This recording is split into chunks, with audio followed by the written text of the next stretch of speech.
Hola, ¿cómo están? Muy buenas noches, bienvenidos a Estado de la Nación. Hoy vamos a hablar acerca de varios puntos que pues están dentro de los acontecimientos del país. Vamos a conversar acerca de varias cosas. Mucho en el periodismo se habla de la coyuntura, de los hechos que están pasando, hechos destacados en la política nacional. Bien, hoy para analizar cómo está el país tenemos a dos distinguidos invitados, analistas ambos, el constituyente Aquiles Fallase y también el licenciado Paul Boteo. A ambos le damos la bienvenida, muchas gracias por estar acá con nosotros. Bien, elección de la Junta Directiva del Congreso. Finalmente pues se cristalizó lo que sabíamos que iba a pasar.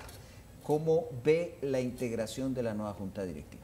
Más de lo mismo, el mismo equipo con la cara diferente, las mismas mañas para lograr la elección, el mismo resultado de cero productividad legislativa, sobre todo cero productividad de fiscalización, que es una de las dos obligaciones constitucionales del Congreso. Ahora, ¿no ha sido un problema de la política nacional?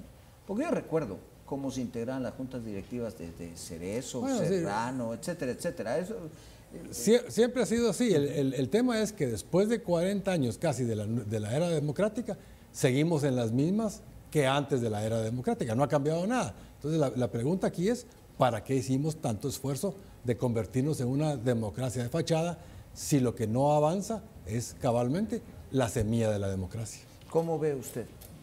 Shirley Rivera repite como presidente del Congreso. ¿Cómo analiza toda esa situación y qué nos puede traer para este próximo periodo legislativo?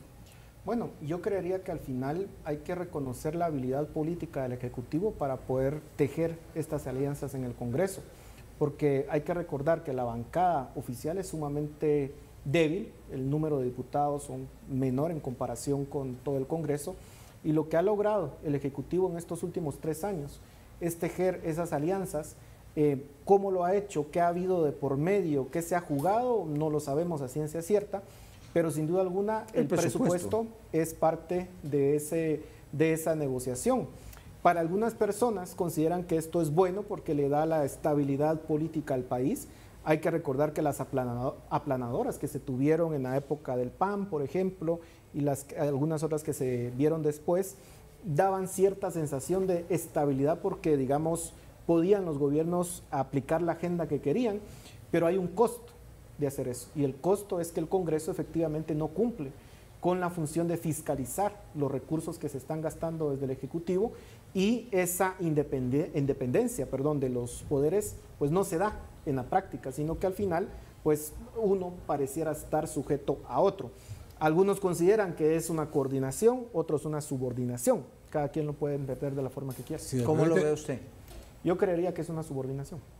Si me permite una observación a lo que dijo Paul.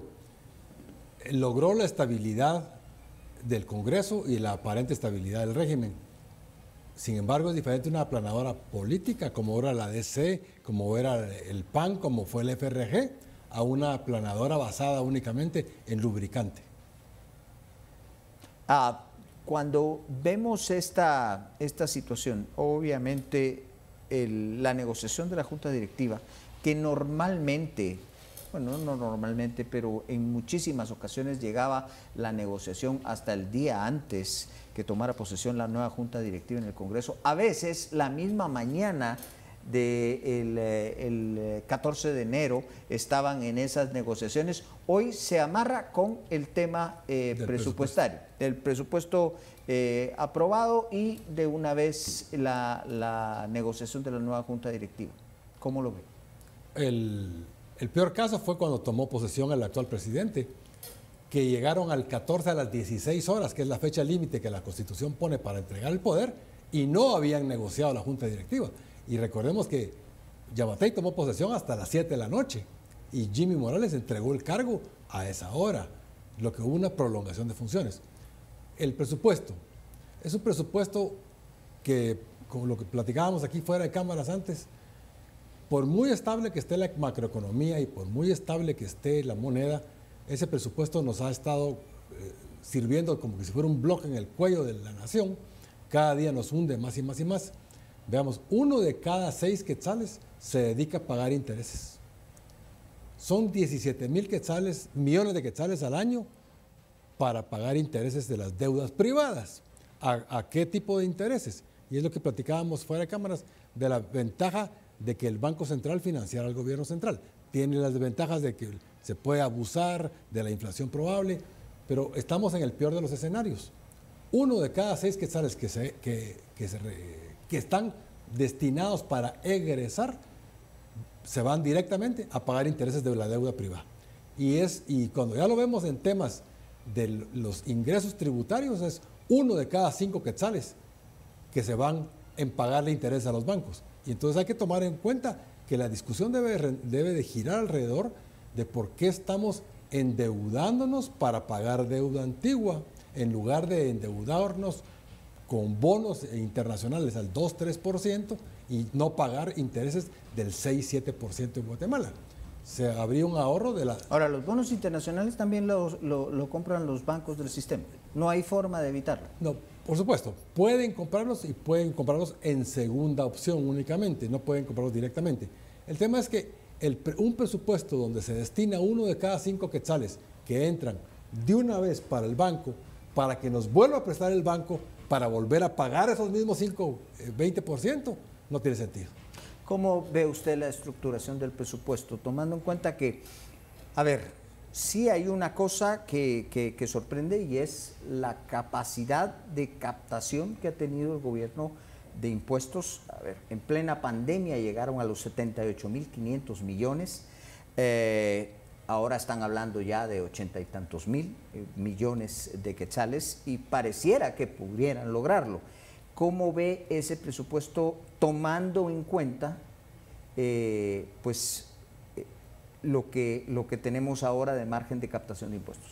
Bueno, yo creo que aquí lo podemos dividir por partes. Primero, en la parte de los ingresos, efectivamente el crecimiento en el 2021 fue extraordinario, producto de una recuperación económica que era totalmente inesperada, porque se esperaba que la crisis del 2020 se pudiera haber extendido un poco más. Sin embargo, la recuperación económica fue bastante fuerte y eso hizo que los recursos fiscales, por supuesto, se incrementaran, junto con ciertas innovaciones que se han hecho en la SAT, sobre todo con el tema de la factura electrónica, con algunos cruces que está haciendo también la SAT. Yo creo que la SAT ha mejorado muchísimo en términos de recaudación. La cuestión es que en términos de ingresos para el próximo año, yo creería que sí hay un peligro. Y el peligro es que caigamos en una recesión mundial. Ya hay alarmas en Estados Unidos, en Europa. Entonces debería la estimación de la recaudación fiscal tomar en cuenta esos riesgos. ¿Para qué? Para que no tengamos un déficit fiscal muy elevado. Por la parte de los gastos, el tema es que simplemente todos los gobiernos prácticamente lo que han dado es continuidad a un sistema que se ha ido creando a lo largo de los años, en donde se han creado ministerios, programas, secretarías, de una forma desordenada, sin un plan estratégico, sin una visión, y eso al final nos da pocos resultados a los ciudadanos. El presupuesto que se ha aprobado es simplemente alimentar ese sistema que se ha creado a lo largo del tiempo. Y en tercer lugar, el tema de la deuda pública. La deuda pública efectivamente ha venido creciendo con los años, todavía es de las más bajas de América Latina, pero eso no significa que es la más baja de América Latina. Bueno, sí, es cierto, antes era Chile, ahora lamentablemente Chile, con toda esta ola de izquierda que ha tomado el control, pues ya tiene la deuda como en 60%. Entonces, lamentablemente, digamos, ellos han perdido eso, nosotros no lo tendríamos que perder. ¿Por qué? Porque es una estabilidad macroeconómica que es de los pocos alicientes que tiene la población en este país. Saber que su moneda, por lo menos, no va a perder tanto valor como pierde, por ejemplo, en Argentina, como pierde en Venezuela, que la estructura de nuestro sistema político da para que si quitamos las restricciones que se han construido a lo largo de los años, de las pocas restricciones que tienen los gobiernos acá, sería un desastre. Entonces yo creo que abrir la puerta a que el Banco Central le preste al gobierno sería el peor desastre que nos puede ocurrir con la clase política que tenemos, con las pocas instituciones que tenemos. ¿Usted tiene algo que decir al respecto? No se puede. Necesitamos reforma constitucional y no hay forma en la tierra que vaya a haber una. Entonces, esa es una discusión filosófica y etérea únicamente. Ahora, sí están manipulando de alguna manera y sí se pierde de alguna manera o se puede perder la independencia del Banco de Guatemala con el nombramiento del nuevo presidente del Banco de Guatemala, exministro de Finanzas de esta administración, ¿no? Bueno, efectivamente el Banco Central ha sido, creo yo, de las pocas instituciones que funcionan bien en Guatemala, a pesar de todo. Es una institución bastante técnica, de un cuerpo técnico que se ha ido construyendo a lo largo del tiempo, que son personas de carrera que se han ido instalando ahí. A pesar del manipuleo de la moneda. Bueno, pero es que en términos comparativos nuestra moneda ha sido bastante estable en relación al resto de América Latina. Es más, en los últimos 20 años ha sido la moneda más estable y yo me atrevería a decir, posiblemente en los últimos 100 años haya sido la moneda más estable en América Latina. Entonces, son de las pocas cosas que funcionan en este país que, por favor, no los toquemos porque nos puede salir muy mal.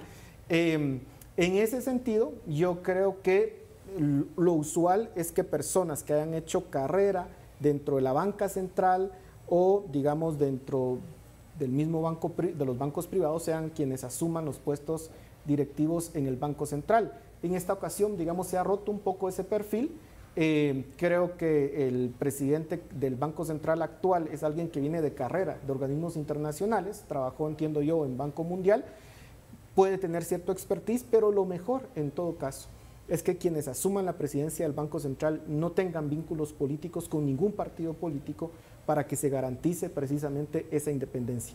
Con esta nominación se está rompiendo, digamos, ese principio que se aplica en los países desarrollados y creo que yo esperaría que el actual presidente tenga la madurez para mantener esa estabilidad macroeconómica. Siempre hablando de presupuesto. Si me permite hablar del tema del presidente del Banco Central. El Banco Central, como Paul bien lo dijo, no depende del presidente, depende de un cuerpo técnico bastante profesionalizado. Sin embargo, la pregunta del millón es, ¿cómo pudieron perder el 20% de las reservas internacionales en una jugada monetaria el Banco de Guatemala? Perdimos 15,000 millones de quetzales, 2,000 millones de dólares, porque se pusieron a jugar con el juego de futuros que no deberían y se les fue de las manos, porque todos los bonos que el Banco de Guatemala, así como los bonos de Guatemala los poseen algunos bancos, Guatemala posee bonos de otros gobiernos.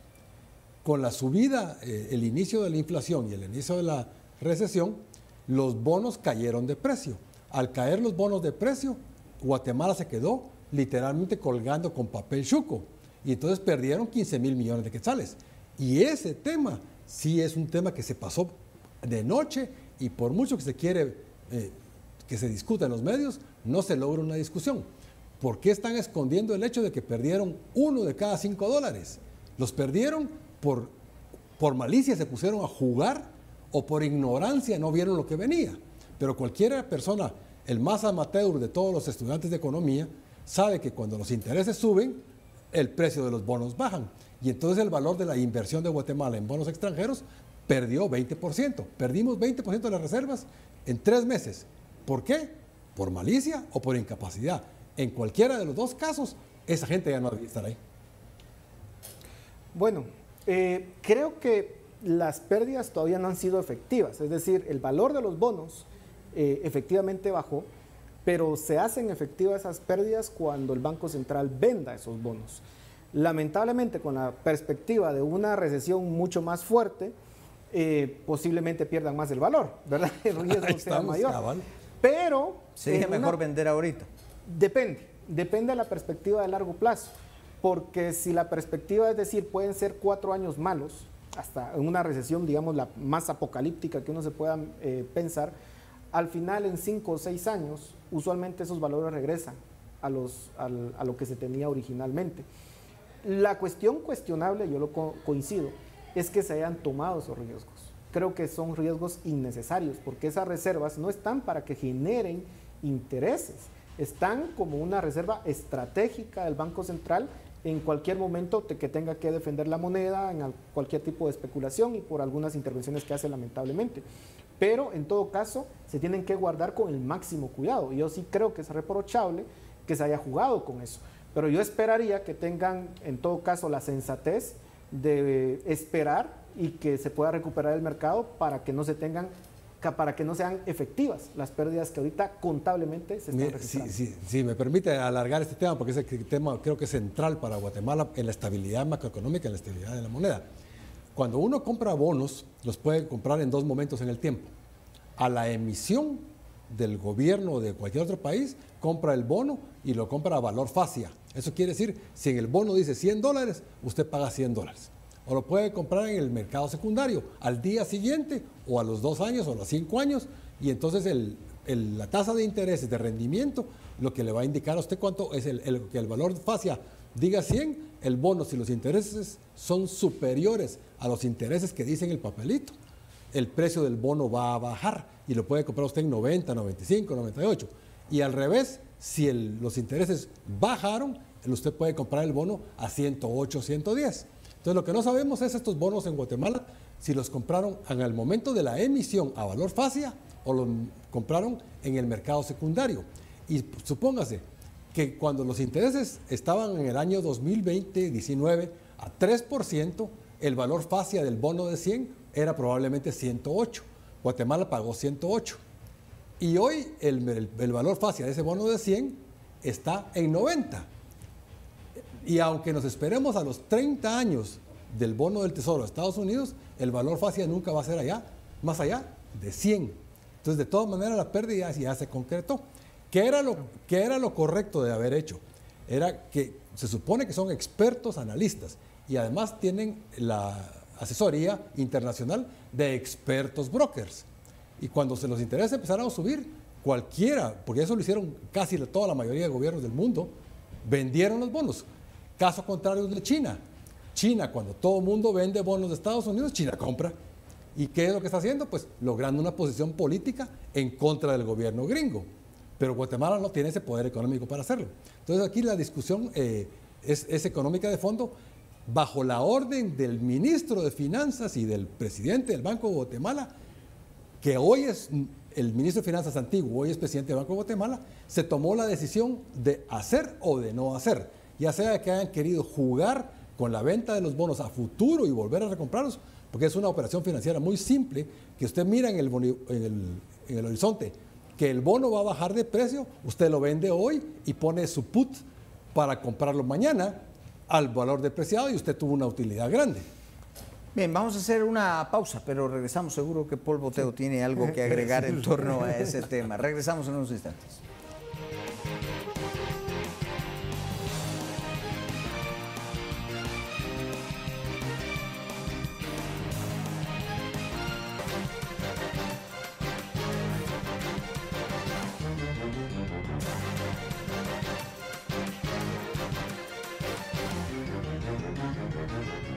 Bueno, continuamos acá en Estado de la Nación platicando acerca de distintos acontecimientos políticos que se dan en el país, que tienen pues también, como vemos, aristas que tienen que ver con las finanzas del país. Y cuando hablamos de las finanzas del país, hablamos de las finanzas de todos los ciudadanos.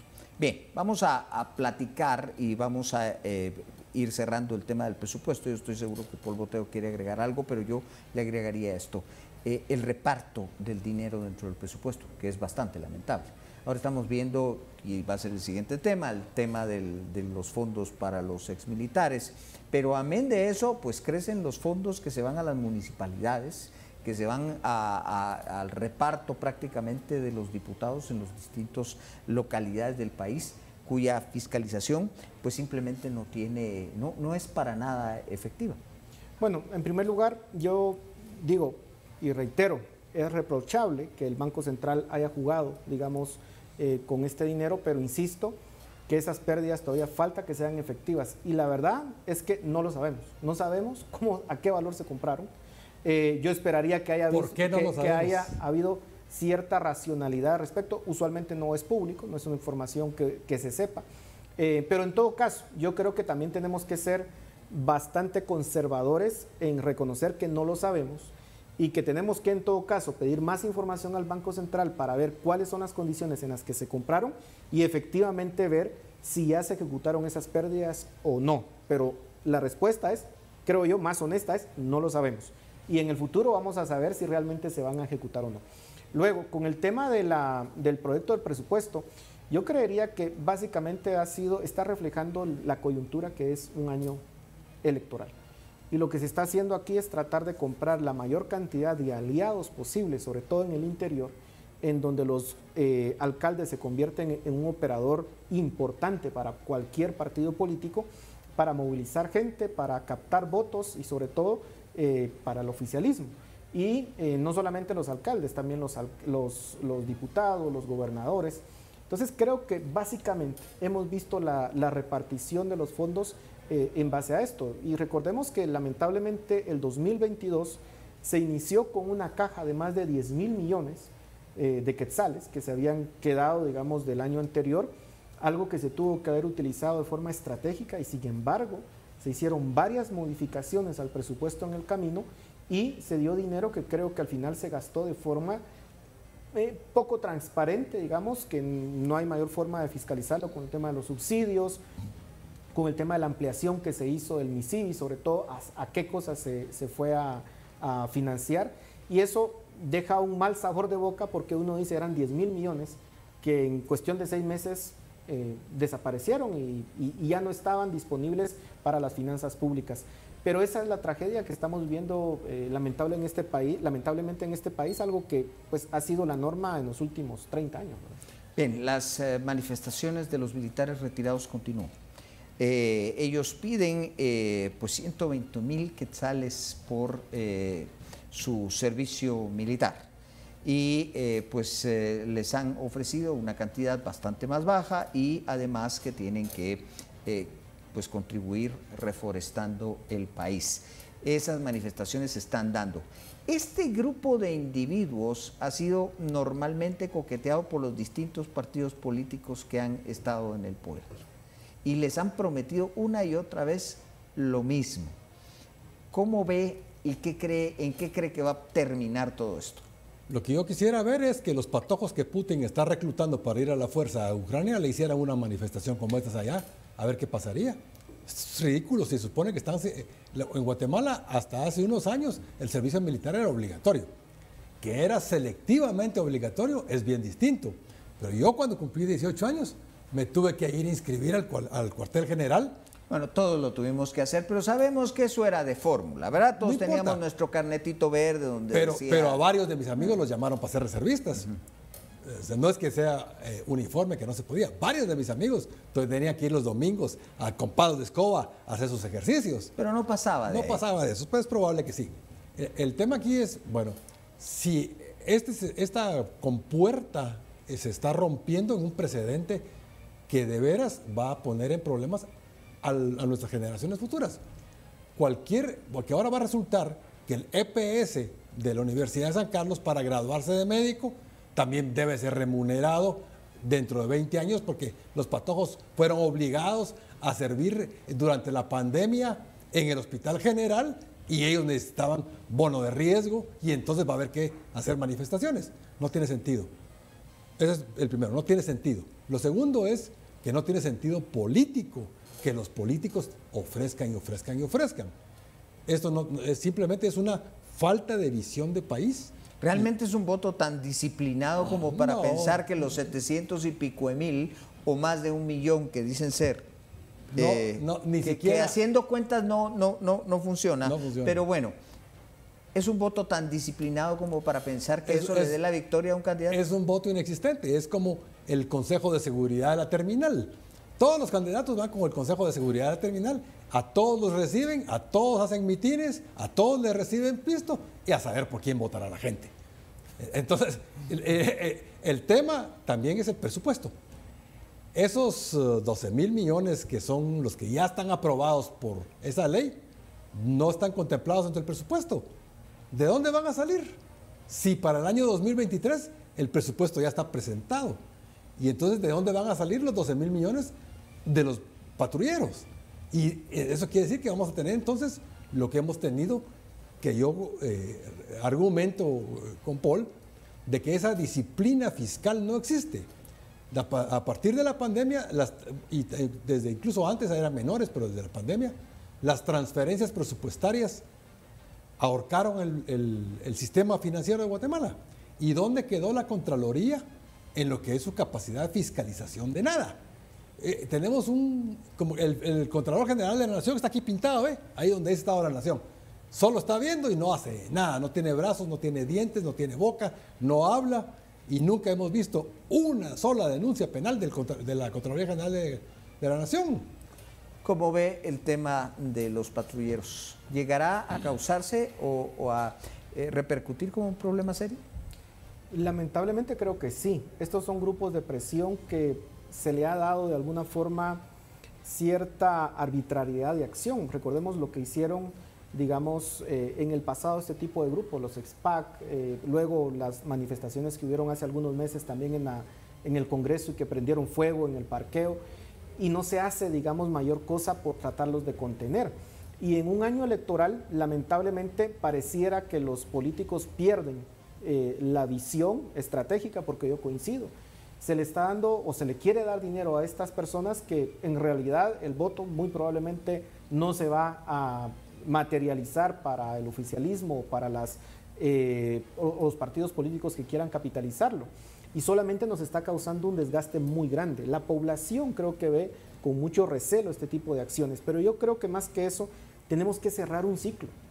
Y ese ciclo de lo que sucedió con la guerra de 36 años, en donde hay un grupo que quiere cierto tipo de resarcimiento y otro grupo que también lo quiere por otra parte, si seguimos en ese juego, vamos a llegar a 2100 y aquí vamos a seguir pidiendo resarcimiento, los nietos, los bisnietos, y esto va a ser de nunca acabar. Hay que cerrar ese ciclo. Ya para terminar, no nos queda mucho para desarrollar el siguiente tema, pero a manera de conclusión, a ver, ¿cómo ven la siguiente campaña? Brevemente, ¿sigue siendo campaña de 4? Sandra. Ya no es campaña de ninguno. Sandra, Suri, Mulet y tal vez Arzu. Y Telma Cabrera. Quisiera regresar al tema que estaba platicando como conclusión, lo quiero dejar como mi conclusión. Hay un término en latín que dice vae victis, la justicia contra el vencido. Eso es lo que quiere decir. Pablo estaba proponiendo que tenemos que cerrar el ciclo. Yo vengo proponiendo hace años una ley de punto final. Bajo una ley de punto final, cualquier cosa que haya pasado de cualquier bando debe de olvidarse. Tenemos que ir a la iglesia, hincarnos y pedir que esto se termine y que tengamos una nueva visión de nación. Mientras los vencidos siempre sean humillados, los hijos de los vencidos siempre regresarán a tomar venganza. ¿Campaña de 4 o campaña de 5? No lo sabemos, esa es la respuesta, porque falta la decisión del Tribunal Supremo Electoral para quiénes va a dejar correr y a quiénes no. Y creo que esa es la gran interrogante. ¿Quiénes van a ser realmente los que van a tener la tarjeta verde para poder participar? Y mientras no lo sepamos, pues vamos a estar especulando. Bien, es momento entonces de despedirnos. Muchas gracias a ustedes por haber estado con nosotros. Muchas gracias a nuestros panelistas por haber aceptado la invitación. Tengan ustedes una excelente noche.